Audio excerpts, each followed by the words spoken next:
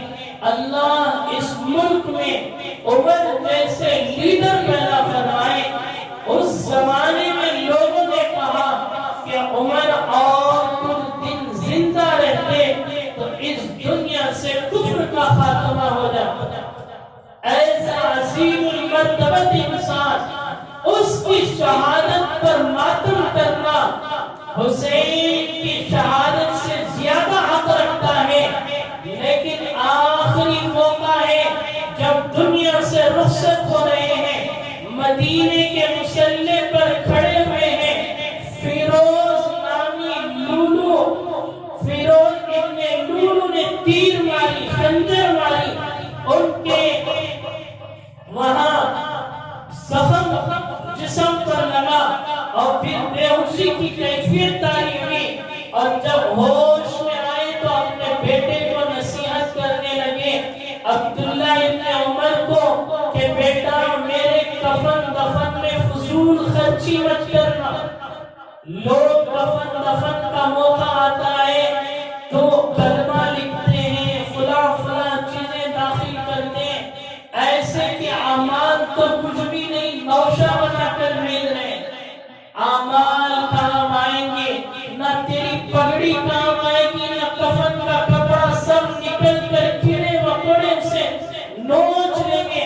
عمر نے کہا کہ بیٹا کفن دفن میں فضول خرچی مت کر، اور میری قبر کو لمبی اور تازی مت کرانا۔ حضرت عمر کی یہ پہچان تھی کہ انہوں نے نصیحت دی کہ قبروں پر نقشے لگائے جائیں، پتھر گاڑے جائیں، اور اس قبر پر گنبد لگائے جائیں، لوگ آئیں اور زیارت کریں، اس سے کوئی مطلب نہیں۔ تمہارا اعمال اچھے ہوں گے تو تمہاری قبر وسیع کر دی جائے گی، کشادہ کر دی جائے گی۔ اعمال اگر اچھے نہیں ہیں تو وہی قبر تمہارے جسم کو دبا کر پسلیاں جس طرح انگلیاں ایک دوسرے میں گھس جاتی ہیں، عمر نے فرمایا اس طرح داخل ہو جائیں گی، اس لیے قبر کو میری پختی مت بنانا، اور مجھے جلدی سے جلدی لے کر قبر میں لے جا کر ڈال دینا۔ تو حضرت عمر کی یہ نصیحت یہ بات کا پیغام دیتی ہے کہ ماتم اور قبر کشی اور اسی طرح کے دوسرے خلافت، دوسرے بدعات و خرافات جو شہادت حسین کے موقع پر کیے جاتے ہیں، اس کی بالکل اجازت نہیں ہے۔ روزہ ایک ہے، رکھنا ہے رمضان کے روزے کے بعد سب سے زیادہ فضیلت والا روزہ ہے، اس کی تعلق سے جو بدعات و خرافات ہیں ہمیں اس سے بچنے